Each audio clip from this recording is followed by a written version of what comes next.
RTV app వార్తల్ని క్షణాల్లో చదివే అవకాశం ఉంటుంది. ఒక న్యూస్ పేపర్, ఒక టెలివిజన్ ఛానల్ మీ చేతుల్లో ఎప్పుడూ ఉంటాయి. ఇలా మిమ్మల్ని అందరినీ చూస్తుంటే చాలా ఆనందంగా ఉంది.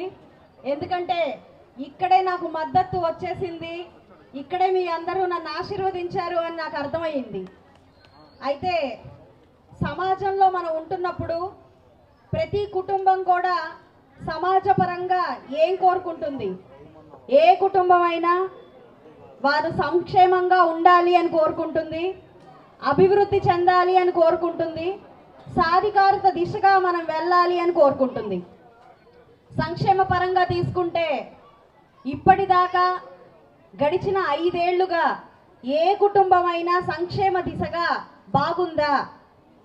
ఎన్నో నవరత్నాలు అని పేరుతో ఎన్నో పథకాలను తీసుకొచ్చి ప్రతి ఒక్క గుండెల్లో రంధ్రాలనే సృష్టించారు తప్ప ఏ ఒక్క రత్నం కూడా ఫలించిన పరిస్థితి లేదు.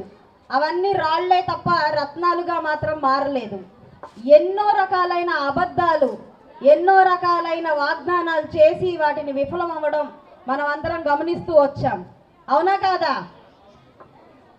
మద్యపాన నిషేధం అన్నారు, అది జరగలేదు. అది జరగకపోగా కల్తీ మద్యాన్ని మన కుటుంబ సభ్యులకి ఇచ్చి ఎంతో మంది కుటుంబ పెద్దల్ని కోల్పోయేలాగా చేశారు.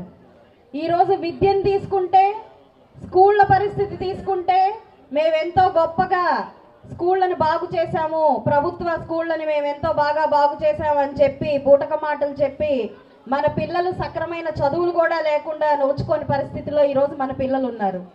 ఇక మన ఇంట్లో చదువుకొని ఉద్యోగం కోసం ఉంటున్న పిల్లల్ని చూసుకుంటే ఏ రకమైన ఉద్యోగాలు లేకుండా ఎటు పోవాలో తెలియని పరిస్థితుల్లో ఈరోజు ఉన్నారు. అంటే ఏ రకంగానూ ఇక ఆడవారిని తీసుకుంటే మేము వారి బ్యాంకుల్లో డబ్బులు వేసాము అని చెప్తున్నారు. ఏ ఒక్క ఆడపిల్లైనా ఈరోజు వారికి వేసిన బ్యాంకులో ఉన్న డబ్బులు ఉపయోగపడ్డాయా?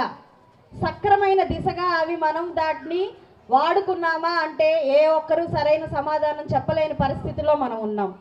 ఉద్యోగాల దిశగా వెళ్తే పిల్లలకు ఉద్యోగ కల్పన పక్కన పెడితే వారిని రకరకాలైన మాధ్యమాలకి, వాళ్ళని స్కూల్ పిల్లలకి ట్యాబులు ఇచ్చి పాడు చేయడం, కాస్త యువకులనైతే గంజాయి డ్రగ్స్ ఇచ్చి నాశనం చేయడం, రాష్ట్రాన్ని పూర్తిగా సర్వనాశనం చేసిన పరిస్థితి మనం గమనిస్తూ ఉన్నాం.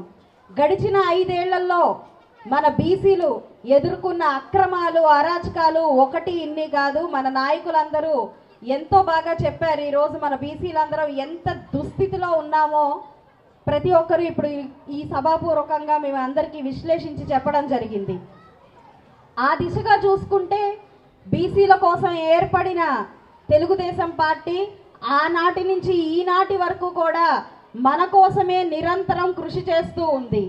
2 రూపాయల కిలో బియ్యం దగ్గర నుంచి ఈరోజు 4,000 రూపాయల పెన్షన్ దాకా కూడా అది మన బీసీలకి, మన ప్రజలకి అందించిన ఏకైక ఘనత తెలుగుదేశం పార్టీది మాత్రమే. పేరు చెప్పుకొని, చెట్టు చెప్పుకొని కాయలు అమ్ముకున్న పరిస్థితుల్లో మనం ఈరోజు నాయకుడిని చూస్తున్నాము. గడిచిన 4 ఏళ్లలో ఎన్నో రకాల పథకాల పేర్లతో, అభివృద్ధి పేరుతో చెప్పడమే తప్ప అభివృద్ధి అనేది ఎక్కడా కనిపించలేదు. ఇసుక మాఫియాతో సహా ప్రతి విషయం మీరు ఏ అంశం పట్టుకున్నా ఆ అంశంలో మనకంతా నిరాదరణ, మోసమే జరిగింది తప్ప న్యాయం మాత్రం జరిగింది లేదు. మనం ఆడవాళ్ళని చూసుకుంటే ఈరోజు ఇంతమంది మహిళా మనులు ఇక్కడ ఉన్నారు. ఆ రోజు వారి సాధికారత కోసం డ్వాక్రా మహిళల్ని, డ్వాక్రా గ్రూపుల్ని కూడా తీసుకొచ్చింది తెలుగుదేశం ప్రభుత్వం మాత్రమే. ఏ ఒక్కరి మీద వారు ఆధారపడకుండా బ్రతకాలి అని ఆ రోజు ఆలోచించి చంద్రబాబు నాయుడు గారు డ్వాక్రా గ్రూపుల్ని ఏర్పాటు చేయడం జరిగింది. అంటే మహిళల కోసం, బీసీల కోసం చంద్రబాబు నాయుడు గారు వేసిన పెద్దపీట, ఆయన చూపించిన ప్రేమ అంతా ఇంత కాదు. కాబట్టి ఈరోజు బీసీగా పుట్టిన ప్రతి ఒక్కరూ, మహిళగా పుట్టిన ప్రతి ఒక్కరూ కూడా మనం కూటమికి ఓటేసి గెలిపించుకొని మన రాష్ట్ర అభివృద్ధిలో పాలు పంచుకోవాలని పేరున ప్రతి ఒక్కరిని అభ్యర్థిస్తూ సెలవు తీసుకుంటున్నాను.